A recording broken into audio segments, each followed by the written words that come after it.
it actually said you can't access your video. Riverside's buggy. Did they raise enough money, venture capital money, guys? I mean, do we have any? What is this? Episode 6, the messy middle. I'm gonna make sure I don't tell our advertisers to go fuck themselves today because we have our wonderful lavender scented candle advertiser. Um, we have this other candle that's actually from Nizhny Novgorod in Russia. They're sanctioned, so they're not advertising us anymore. But crazy, crazy week from last week to this week. I mean, no open AI drama. But I think we can get into some of our updates. It's nearing the end of the year, so unless you guys are closing lots of deals, I don't know if we have any like incredibly awesome updates. And then we're talking about relationships and maybe a little bit of networking, because networking also could be its own sort of step. But we'll do relationships and networking, and then we'll have a fun quote to close. Who's doing the quote this week? Frank, I think. No, I think it's Gabriel. No. Sure, I could. Frank. All right, let's go. So what's our update? Come on. Yeah, Frank. All right, Teddy starts. You start with your update. Okay, Teddy, go. I'll start. Go. Sure. I'm not closing more deals. I made peace with the fact that it's almost end of year now and everyone is pretty much done with deals. But I'm working on some things which will probably close next year. That's the goal right now. I spent the last couple months trying to do some sort of divergent thinking, trying to figure out different ideas with different people, different industries. And this last week or the last 2 weeks, I've been kind of more focused on 3 to 5 different things that may or may not work out, but I'm hoping to at least spend more time in 2 of those. So yeah, I've been playing with those 2 things. And then I was also helping, I don't know if you guys know, I have this socks business in Macedonia that I started like almost 5 years ago. Socks. Yeah. The colorful not sacks. Business. I'm thinking sacks. Not like sacks. Saks no. Fifth Avenue, which is only a couple blocks up from you. 8 blocks, 9 really. Yeah. 10. So I was helping that because it was like Black Friday, end of year, Christmas, holidays, all that stuff, discounts. So that was surprisingly started to. You guys sell a bunch of out socks again. Yeah, it was a good season. Still going on. What's so the I spent top some time line? on that. What's the top line revenue of these socks? Frank and I just want to know because we're not selling anything. Macedonia, it's small market, so yeah, it's not that big, and I can't really. The Macedonian taxes are listening. Numbers. Yeah, the tax authorities. Yeah. So like sub 10,000, more than. Probably around those numbers. Okay. Yeah. Okay. Just so it's enough to buy. Yeah. Okay. Good. Nice. Frank, what are your updates? Let's see. So my startup, which we really started to launch after we raised some money, is actually accelerating a lot. So we went we're trying to transition to a SaaS company, and so in September we had 500 euros of recurring revenue. In November we 10x'd that, so now we're at 5,000, and the goal is to double it, I guess, like between now and January, and then to 20x it, within the next 2-3 months. So a lot of work, a lot of recruitment. Anyway, so all of that is fun, but it really boils down to figure out the team, and it's always a challenge. I like, you don't want to micromanage, but at the same time you cannot just do nothing, so it's like who in the team is able to manage things for you is something, we're really looking with my co-founder and try to help the team push them in the right direction. So then we have not too much work, but anyway, so that keeps me busy. Going to keep raising a little bit more money, but just administrative money.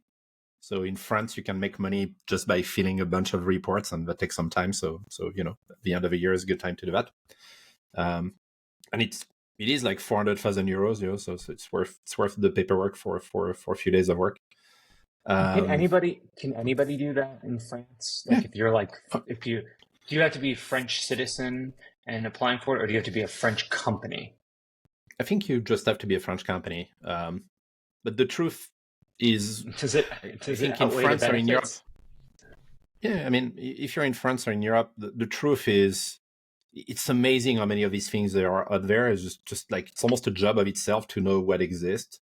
Some of that exists also in the US. You've got these economic development program and like the SBA or stuff like that. But it's crazy. But it's free money, so we should definitely get it. So anyway, so that's part of my brain.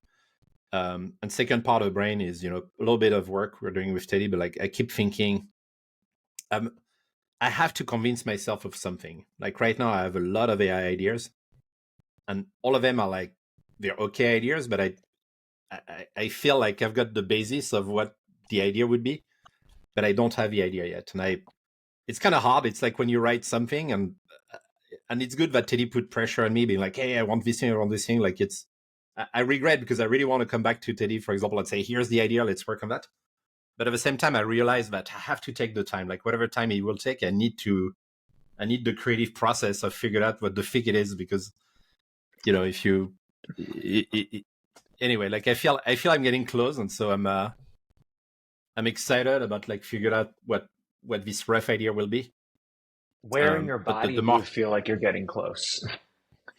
Is it like I've got in principle, your brain, or is it?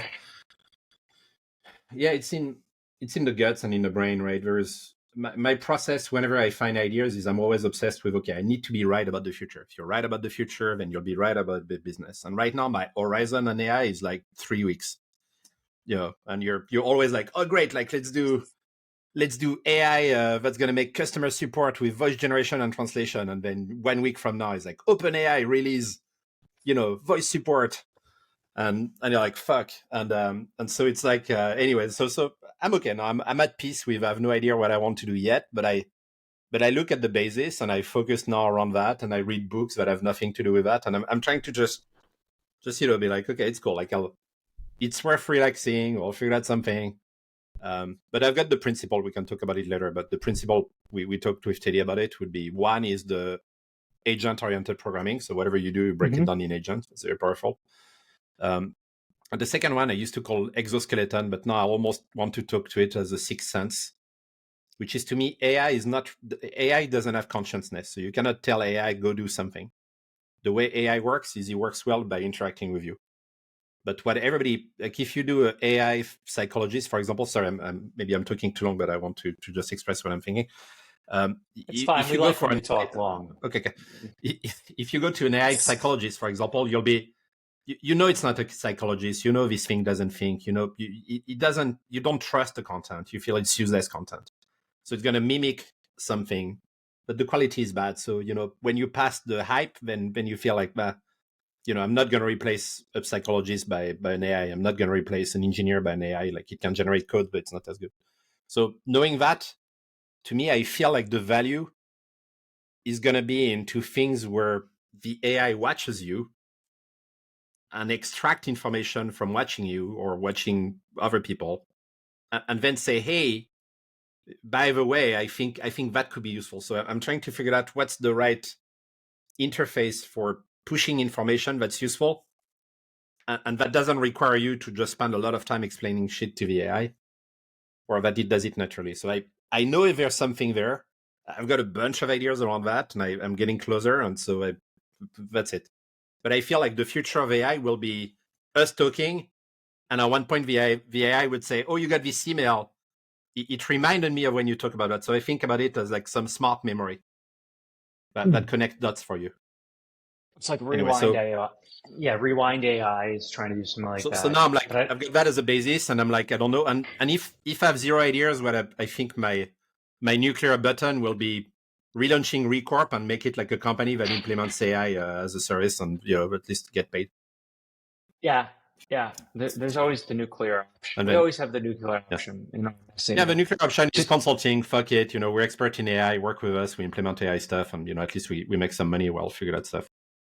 So that's fine. I'll give you my updates. And thank you, Frank, for the long extended update. We can always rely on you for a long-winded answer that actually is meaningful. So thank you. And Teddy, who never discloses anything, so he's probably just a spy. So like revenue numbers, ideas, etc. I work on some ideas, and I've got some revenue. Yeah, it's like, thank you, Teddy. So helpful. disappointing. Yeah, more transparency. No, I'm kidding. I know. No, we're just being tough. Yeah. So for me, I feel like I've made progress on my mental state, but not on the output of my work. I got some stuff done for Tectalia, which is the conference that I host in Italy. Got a nice video done. But I had two or three conversations that are probably going to be fundamental to decisions that I make in 2024.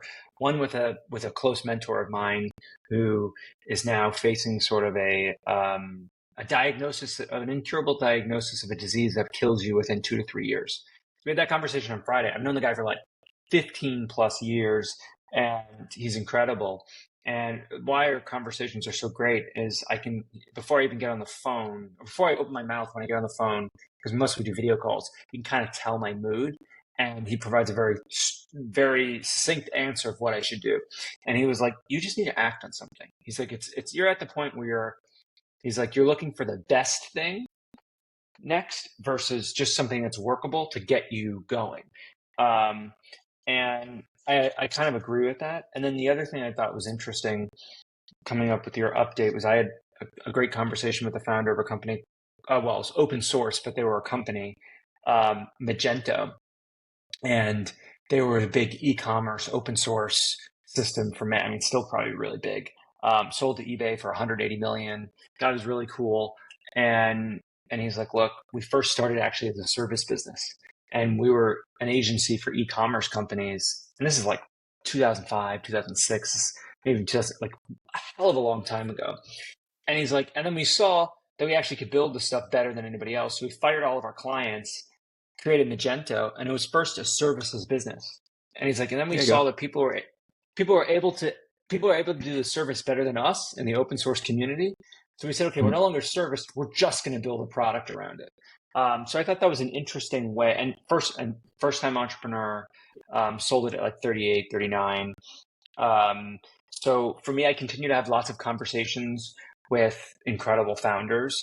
And, I feel life is short, and have to make some decisions soon, but you also don't want to make stupid decisions. So I kind of see like year of 2024 is the year of no fear. At least I can sell some bullshit there. But yes, I will have to start figuring things out. And then my last project I was working on, I got some good news, which I can't publicly share, but it was some good news that I was happy about. So let's get into it. Relationships and networking in this messy middle time period. I was make thinking, 2 remarks. Yeah, make 2 remarks. Go ahead. The first one is, sorry, but people, when they say life is too short, it always reminds me of Seneca, who wrote something that's called On the Shortness of Life. Yes. And where the whole text is about life is not short. It's actually very, very long. It's just that most people confuse life for time. It's true. So time. so I always, every time I think life is short, I'm like, no. Life is very long. If it feels short, it's because I'm not taking advantage of it. Well, yeah, because time is relative to the way you feel, actually. So and anyway, so a little bit of Seneca. Yes. So life isn't actually short. Life is long. Time. It's the way you use your time. I agree, but also at the end of the day, we're not 20 years old again, and things are moving faster. But I think you shouldn't worry about. I don't think you should worry about the time that you spend on the projects that you enjoy. And I also think like you require, as we discussed before, passion and suffering as a part of this process.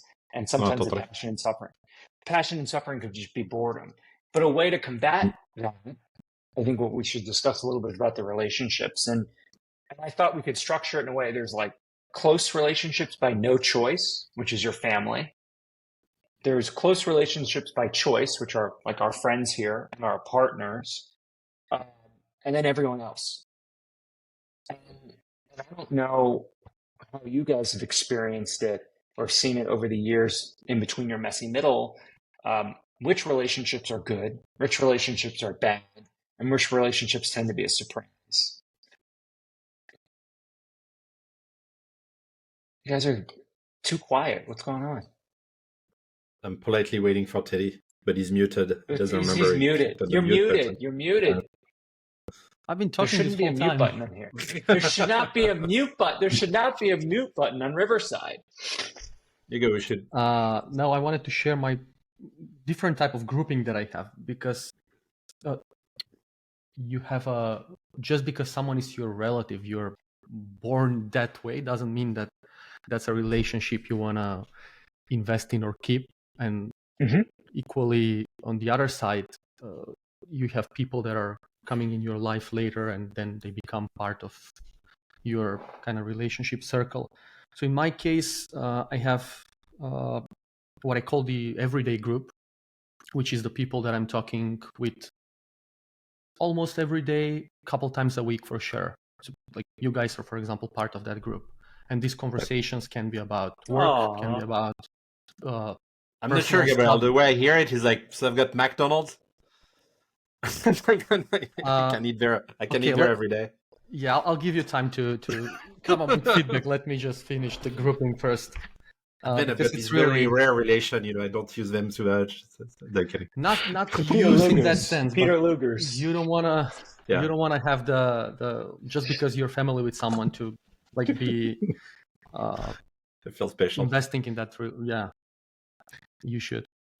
And then there's the monthly group, or like group that you get to talk to every month or couple months. And that doesn't mean that, for example, your best friends or closest friends are in the first group. It can also mean that you have friends in this monthly group, but you don't necessarily have topics to discuss with or shared interests. So you talk to this group like monthly or every few months. And then you have the sort of the every once in a while group, where you have, I don't know, friends from when I go back to like Macedonia, they're friends from college that I can catch up with. So these relationships are also valuable, but not for like everyday pace and everyday things that I'm doing. So you can also approach this scientifically, where you have the frequency of how often you talk to people, and then you have the intensity. And then you can also have the mutual interest on the z-axis. So like in a 3D space, you basically play with frequency, intensity, and interest. So like if you're in the messy middle, if you're 3D space, you have the x-axis, the frequency, you have the intensity, and then on the z-axis you have the interest or the topic. And then if you're in the messy middle, you don't want to get a graphics guy. We got to get a graphics guy. Maybe I can inject something in the recording afterwards. But if you're in the messy middle, you don't necessarily stick to your everyday group. You want to explore and talk to the other groups. That's probably what people refer to as networking. You talk to your every once in a while group.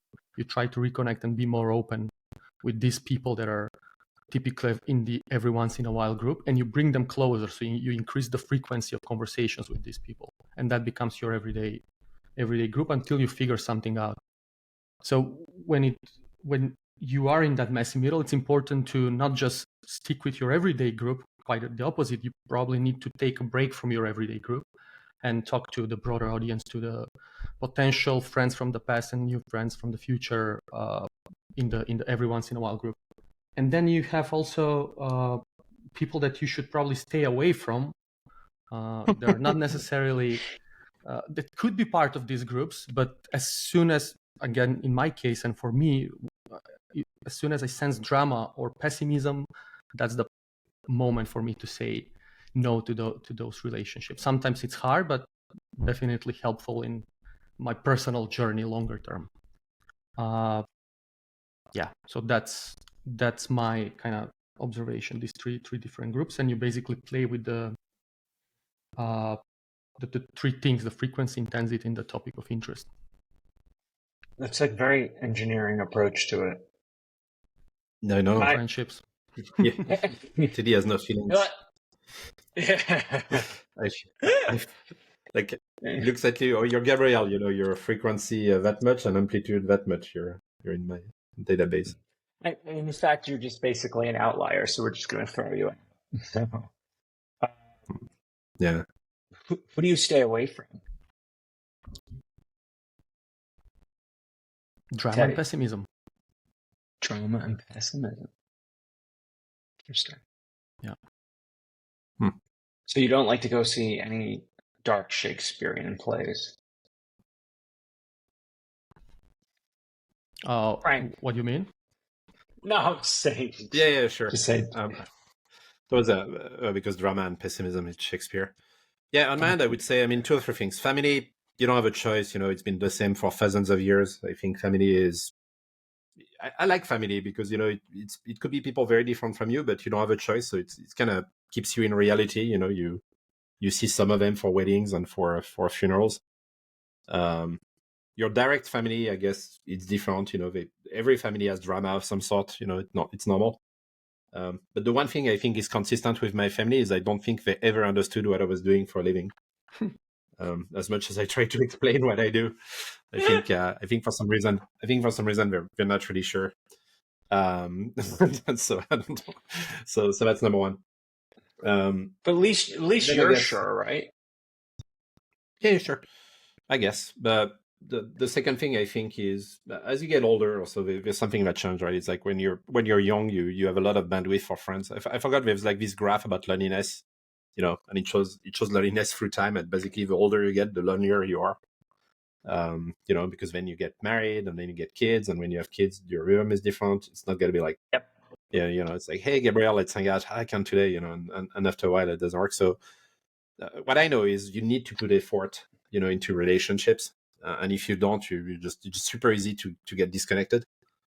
And so it costs money, it costs time, but I think it's a good investment.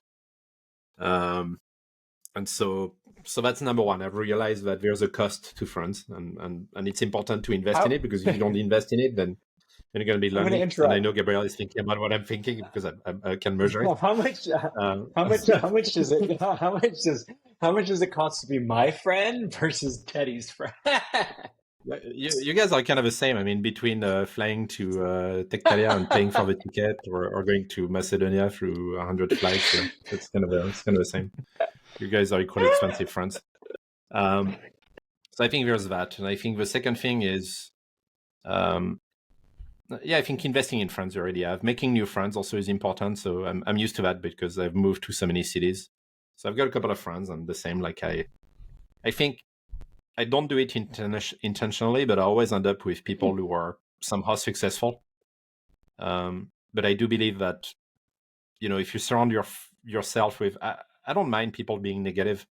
I don't mind people being pessimistic because I'm French. So to me, I enjoy seeing life like through the eyes of Schopenhauer or depressing Nietzsche or something like that. It's to me, it's part of life. I'm more worried about the guy who's an influencer in Dubai and who sees everything is great, and and has this beautiful 3 steps program to become a millionaire in 2 months. I'm suspicious of other optimism, but I think honestly I kind of miss Silicon Valley for that. Like the friends I had there, like it's both great friends, brilliant friends, optimistic, negative, like all this conversation. And when you're in Estonia, like I meet people, but I kind of stay away from them because it's I don't want to say that, but I don't want to say they can have a bad influence, but it's almost how I feel. Like I feel like if I want to hang out with people who are entrepreneurs, because if not, I feel like I'm gonna forget about how to stay competitive. So if it makes sense, I guess to us, or at least to me, your friends, it's the equivalent of the people you hang out with if you do a lot of gym. You want to be with people who run all the time and who gets it, and so you go run with them, and that's it. And yeah, actually I need to go to the gym, so I got my membership today, and tomorrow morning I'm going sauna. Oh, finally. Good. I found a good deal, like 70 euro a month for morning sauna, and so you get the sauna and you can swim in the Baltic in the ice. So it's gonna be a good wake up tomorrow. Oh my God, that sounds amazing. 9 a.m. Teddy's got the membership. 8 a.m. Teddy's got a really good gym membership. He can swim in the East River and the Hudson, and they'll clean him off afterwards. So how much is that? I have no idea free. how much. Well, probably free, but then you probably pay some fines because it's not. Oh, the Hudson River. You can't swim in the East River. I thought it was real. I thought it was real. I was like, yeah, why not? It's New York. Everything's possible. Anyway, so Well, again, like, so to summarize, family, you have no choice. Your existing friends, invest into them or you lose them, and new friends, try to keep like, a layer of people that are aligned with your ambition. I want to go back to the point of you lose your friends if you don't invest in that. I've been hearing that, and just a note in a sense that it's okay to lose some friends if you're not aligned with things. And I like this quote, which is related to work from Naval around, I think is Naval, related to you should work like lion and you work very long time, like you work in sprints and then you rest, something along those lines. So same with some friends, at least in my case, where I don't see them for a very long time. They work, I work, we have our personal lives, and when we catch up after I don't know, months, it's still the same energy, it's still the same, and not necessarily friends, also family. It's still the same vibes. It's still we share the similar things. There's no way this relationship could break just because we haven't seen each other for months. So this is for decades. sort of the yeah, but they're not your friends.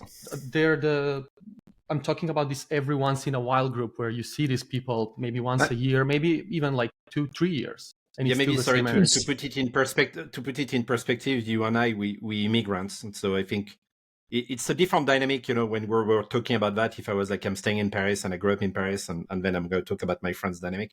It's a very different dynamic when you move to another country, and it's like the distance takes is part of that equation.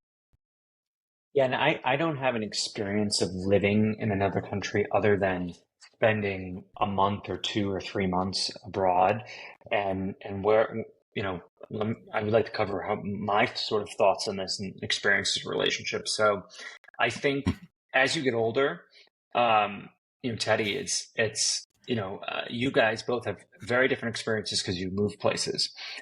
Frank, you've moved all over the US and then definitely in Europe. And for me, my friends, so I have no friends where I live right now. I have family. And it is, yeah. And I love my family. Don't get me wrong. I love my family, but like, my friends just don't exist here. And I also, like Frank, don't want to meet anybody in Florida because my fear is that it's just not a seriousness. You can look up Florida man, and that's kind of my belief. And I have friends all around the world. So my wife, who I picked to be my wife, she picked me to be her husband, right? She's like, husband, people love you around the world, and you can call anybody, and they'll connect with you, which is amazing. But I also miss a little bit of the in-person experience. And so in this messy middle period, I spent time investing, flying to New York, flying to California, flying to Europe to see friends, right? And actually spend time with them. And I think that's important as well. I probably haven't spent as much money as Frank because maybe I'm cheaper. So maybe I have. I think I spent enough so far. But we are celebrating New Year's in Iceland. So I've got some things that I'm inviting you to, quote unquote. But our friendship has grown as well over the years. We've known each other for almost 12 years. And Teddy, we've known each other now for a few years. And I want to go back to the point of the friends that you haven't talked to in months and you catch up every once in a while. That's fine. The real question is, though, would they show up when something really is important? That's, we've not touched on any of that. Like our family, hopefully will show up. They usually do when shit hits the fan. But as we age, we're the ones that are going to have to show up for our family, which is very weird. And that's new to me, that I've experienced too. But there's got to be a core group of people that, yes, you run with, but also will show up when the term sheet falls through, when the company fails, when you only have $100 left in your bank account, but you're going to spend it with each other because you're going to say, look, we gotta make this happen and let's turn things around. And that's easy, at least, to keep friends when you're in that place. I think what's really hard is when you'll be in a hospital, or if one of us end up with some sickness, and then everybody disappears because people say, oh no, and they come see you once, twice. But that's it. And so so having people who are nearby you is also important, but who are really really friends. And I think there's nothing more than I've seen kill friendship or like to reveal friendship than being sick. Yeah. Your friend. So I Well, was reflecting on your friend, but yeah. yes. Yeah.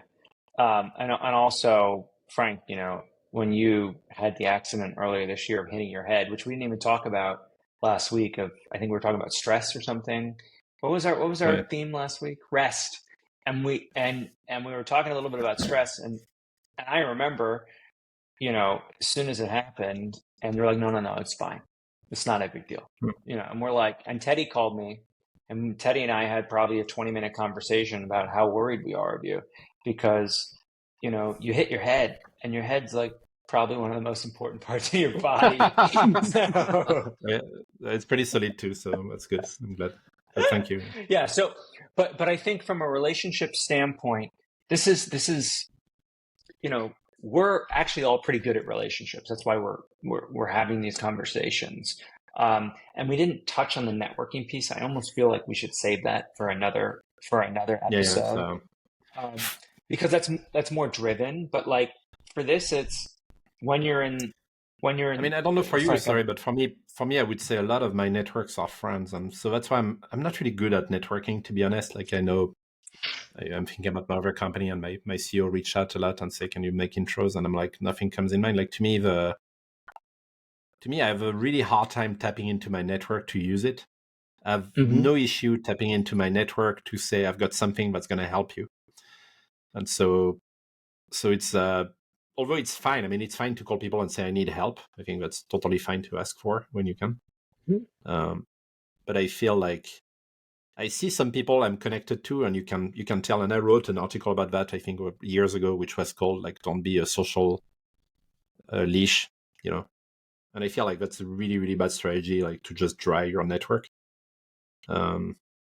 But anyway, all I want to say is that if I reflect on it, like really a lot of my friends, I would say 80% of my friends, beside the one I knew from high school, are people that kind of survive working with me or vice versa. Like I kind of feel like there's an overlap, at least for entrepreneurs, about the people who are your friends and the people you work with. Yeah. So I don't know, anyway, Teddy, like what do you think? we can talk more about it, but I can think of people I would reach out in my network that are not friends in a way.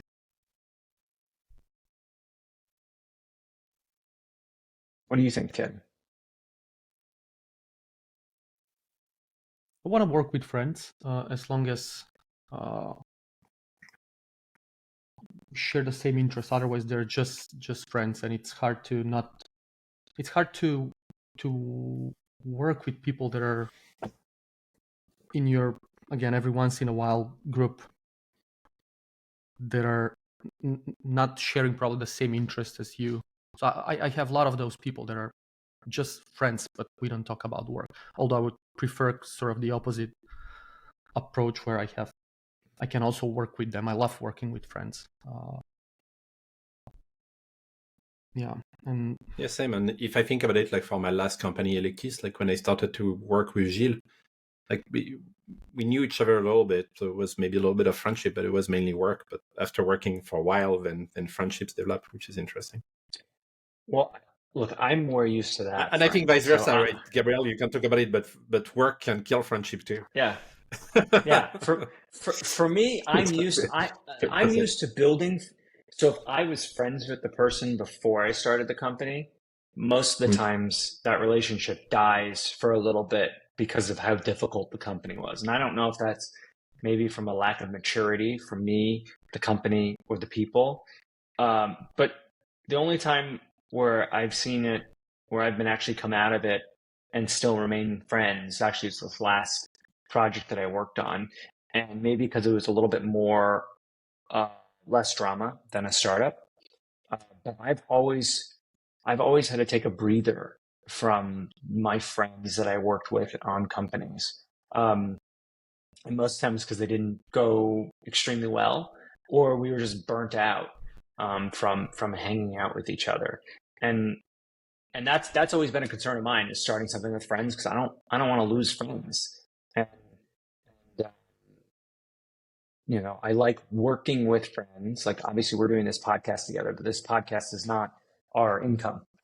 So it's something fun, which would be cool to find a startup that's something fun as well. But I've not Yeah, found one yet. Maybe I was thinking about ourselves. Like recently, I was watching a reel. I think when this trend where people like look at the TV with a number that says 1 million users, 999, and they with like a bottle of champagne and pop. And there's a guy who made the same video with like 9 viewers, and then 10. I'm like, wait. I thought, oh, what's us? We're in that stage right now. I think we had 15. We had 15. We had 15 views last week on. Yeah, can we have confetti? And like, wow, yeah. That's gross. Gabriel, you think, Gabriel, that money is the negative part of the equation when you work with friends? When we start talking about money, that's maybe it's not money. Maybe it's ownership. Usually in the beginning, it's ownership that really gets people pissed off. But no, it hasn't been the money. No, it's not even the power. It's the fact that it's the disappointment of the experience and either overestimating or underestimating all of your strengths. And then it's usually underestimating how hard something is and seeing who is actually going to stick with it. And, putting your, you got to put your friendship aside and say, look, this business has got to succeed or not. And sometimes it's hard to do that. And it's kind of weird, right? It's like, to me, why would you put the friendship on the side? I mean, the only reason you would put the friendship on the side is if you believe that, for example, we're friends and we're doing a business, and I'm like, I cannot tell you that because then I would lose your friendship. It's kind of a weird thing. I don't see anything I can. If someone comes to me and say, Frank, you suck, you should have done that. Like, at least it's even, to me, even easier to tell it to a friend, than an employee, because the employee, you're like, that, like, I need to figure out, like, but a friend, I would be even more violent. So it's kind of weird. I feel like, I think at this point, it means when you start to think that way, it means you're already not friends anymore. In a way, yeah. Could be. It means you're like, well, I hate it. But anyway. Another aspect that we haven't talked about, talking about relationships, the lifelong partner and how important that is. I think the support is really important. If you don't have stability on that side, it will definitely affect your life in multiple there was ways. There used to be a bunch of articles, I think, about that. But I think there's different strategies for that, right? There's the power couple, where both are like building an empire together. And I don't know. To me, what works is I do my stuff and she does her stuff. But she's supportive. Like, if I'm gonna say, hey, I'm gonna work until 3 a.m. and I have to travel and do that, like, yeah, fine, let's go. I think what's hard is to be with someone who's super demanding and who's gonna ask a lot from you if you need to do other things. That's like, I don't know how you can do entrepreneurship with that. I think your relationship will be doomed. You both vice will versa. suffer. If someone, I think it's either both are doing exactly the same thing and going in the same direction, or both are in a dynamic where one is full-time supporting the other. And I think anything in the middle is just doomed. I mean, I don't know. I might be wrong, but that's kind of how I think of it. Because I had many relationships before that didn't work, and now I know why. It boils down to support. As long as you have is it the reasons? No, Frank's relationships. I mean, I have a good story where Frank brought a girl to dinner, and he broke up with her at the dinner, and then he came back and he goes, "It's fine. It wasn't going to work anyways." It was very French. Yeah, okay, that's not a relationship. It was a date. Come on. Okay, it was a date. Whatever. So, but I kind of loved it. New York's dating is different for people who don't know. It's aggressive. New York life. It's aggressive. Oh yeah. Yeah, I mean, I'll talk quickly, and then we'll let Teddy talk, and then we'll wrap it up with Frank's quote. It's already getting late here. But for you, it's early for Teddy and I. I've been married now for 2 years. It'll be 3 years next year, and we've been together 7 years. And Nastia is not an entrepreneur, thankfully. I think it'd be very difficult for us both to be entrepreneurs at the same time if we're like trying to figure things out. I think what's been really nice about our relationship is she's extremely supportive of everything I'm going through and understands it. And just like Frank, if I have to go travel, Nasia's like, it's fine. And we have some ground rules of things that she won't kind of let me do, which is like go move somewhere for 6 months and like obviously if we had to, maybe we'd figure it out. But like if I was like, let's go move somewhere 6 months and you're here and I'm there, I don't think that's how it works. But for us, it's interesting time period where we're at because I'm working on figuring out what's next, and she's slowly getting out of the modeling experience and as a model and trying to get into her next career, which is pretty fascinating to see us both going through these sort of transitions. So we're supportive with each other on that. But thank God we're not both trying to start companies. I don't think that would work. At least I've had experience with that in the past. Teddy, you asked the question. What is your thought? Yeah, no, but I sort of shared my thought, which is the support, just like plain support. That's it. I don't need anything else. Just the understanding of, what I'm doing. I know what you're doing. Let me be me, and I'll let you be you. Just that type of thing is super important. I think it worked for me. Yeah, I don't think you need really support for someone else. I think what's cool is when in your relation you're both proud of each other. Yeah, that works well. I guess there are different types of support. Words of encouragement is support. Just not, I don't know, the flexibility to travel to things when you need to without having the burden of first justifying or maybe like even traveling together, which I found to be actually helpful if you travel together and you include work as part of your trip. Work for me. So yeah, different types of support, different mechanics there. Frank, what's the quote? Well, I don't know. I'm going to give maybe a famous French quote, but I don't know if it's famous in other languages, which is from a 16th century author. His name is Montaigne. Montaigne was very negative, actually. It's funny as a person. Was well known. Pascal and Descartes criticized him a lot. But again, French intellectual. But he wrote a famous quote about defining friendship. And he made that quote about his friend La Boétie, who also was a very young author. He died very young. He was brilliant, but he wrote a tiny book that's also a classic in France, which is called On the Voluntarily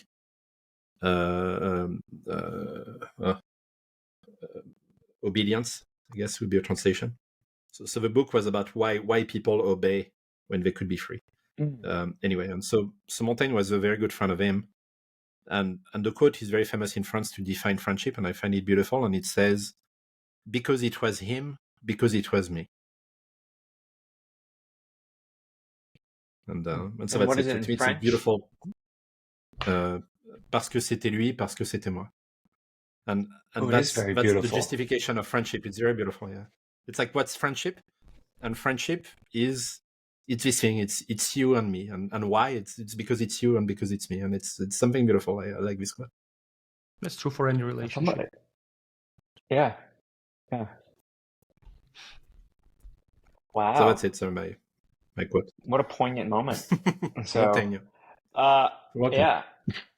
Well, it's been a pleasure as always. I can't believe we're on episode or step or whatever we're calling this, 6 of the messy middle. Next time, let's get into a little bit more of networking, because Frank hates the idea of networking. We'll talk about networking and probably who you should meet that are new people on the journey, unless you guys outvote me.